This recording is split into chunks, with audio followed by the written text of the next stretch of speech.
Assalamualaikum warahmatullahi wabarakatuh. Kembali lagi di channel diskusi hukum. Untuk kesempatan ini akan disampaikan tentang tata cara membuat surat penetapan ahli waris. Bagaimana cara membuat surat permohonan penetapan ahli waris? Yang perlu diperhatikan bahwa membuat surat penetapan ahli waris adalah sebagaimana membuat surat gugatan pada umumnya atau surat permohonan pada umumnya.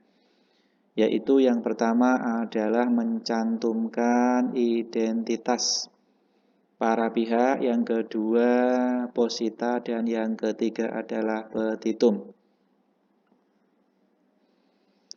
Yang pertama adalah identitas para pihak. Misalkan ada seorang yang meninggal dunia meninggalkan istri dan 3 orang anak.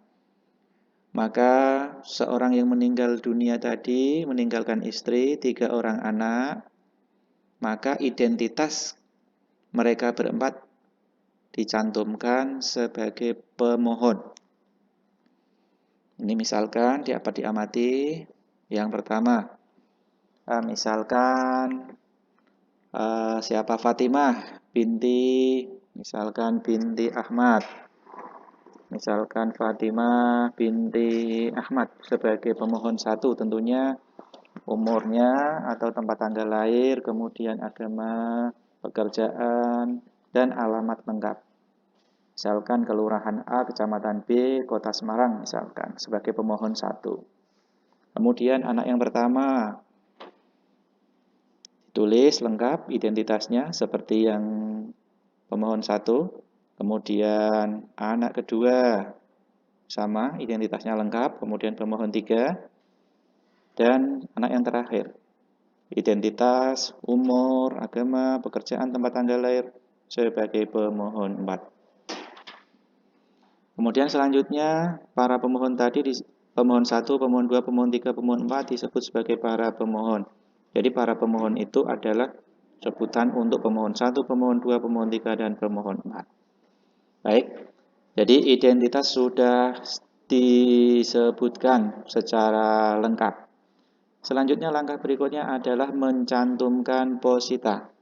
Posita adalah peristiwa konkret yang nanti mendasari untuk tuntutan atau petitum. Misalkan ini angka 1, angka 2, angka 3, angka 4, sampai seterusnya, sampai angka 6, ini disebut posita. Menjelaskan peristiwa-peristiwa konkret. Misalkan, bahwa pemohon 1 adalah istri dari seorang yang bernama, tadi orang yang meninggal ya. Misalkan Fulan bin Fulan, berdasarkan kutipan akta nikah nomor, tanggal, dijelaskan sini. Istri dari seseorang yang meninggal dunia tadi. Kemudian dijelaskan pula posita 2 bahwa dari hasil pernikahan pemohon 1 dan almarhum tadi suami yang meninggal tersebut memiliki 3 orang anak. Sebutkan itu dalam kurung pemohon 2 yang tadi di atas tadi. Kemudian pemohon 3 sebagai pemohon 4. Misalkan namanya siapa? Anak pertama, anak kedua, anak ketiga. Selanjutnya posita 3, bahwa orang tua suami pemohon, orang tuanya suami ya, telah meninggal dunia. Jadi orang tua itu adalah ayah dan ibu, disebutkan. Namanya bin siapa, misalkan Fulan bin Fulan, ibunya Fulan binti Fulana. Sebutkan meninggal karena sakit, misalkan. Kemudian posita keempat, kepentingannya apa? Keperluannya ini disebutkan.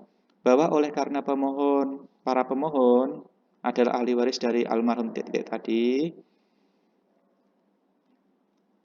yang telah meninggal dunia pada tanggal berapa disebutkan, maka para pemohon mohon kepada ketua pengadilan untuk ditetapkan sebagai ahli waris dari tadi orang yang meninggal tadi. Keperluannya apa? Misalkan untuk mencairkan deposito di bank mana, misalkan. Atau untuk keperluan balik nama Tanah dengan sertifikat apa, nomor berapa, hak milik nomor berapa, misalkan ini. Kepentingannya bisa sebutkan. Terus, posita nomor 5, penetapan tersebut kami sangat butuhkan karena kami mengalami kendala. Nah, itu dijelaskan pula. Itu adalah posita-positanya. Kemudian ketika posita ini sudah dijelaskan secara rinci, maka para pemohon melanjutkan menulis namanya petitum atau tuntutan. Di sini ada beberapa petitum. Misalkan 1, mengabulkan permohonan para pemohon.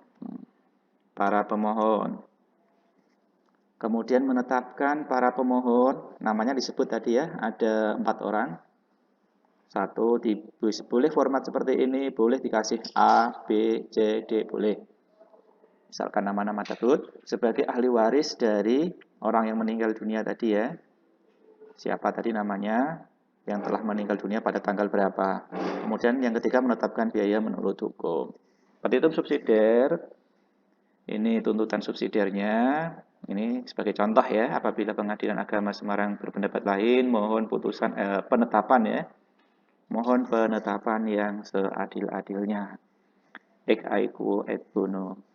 Ini adalah contoh seseorang yang ingin membuat surat permohonan ahli waris, penetapan ahli waris tanpa dibantu oleh kuasa hukum. Tentunya dengan sendiri bisa. Dengan membuat surat permohonan sendiri setelah selesai tentunya ditandatangani ya oleh masing-masing 4 orang tadi ya, pemohon 1 tanda tangan di sini, pemohon 2, pemohon 3, pemohon 4. Setelah selesai berarti surat permohonan penetapan ahli waris siap untuk diajukan di Pengadilan Agama tempat masing-masing berdomisili, misalkan tempatnya berada di Kabupaten Semarang, di kota Kabupaten Semarang, Kota Semarang, Kabupaten Demak, Kabupaten Purbalingga, Kabupaten mana. Diajukan di pengadilan tempat tinggal tersebut. Demikian, jangan lupa komen yang positif, kemudian subscribe tentunya dan share ke teman-teman di melalui sosial media. Terima kasih. Kita akhiri dengan Assalamualaikum warahmatullahi wabarakatuh.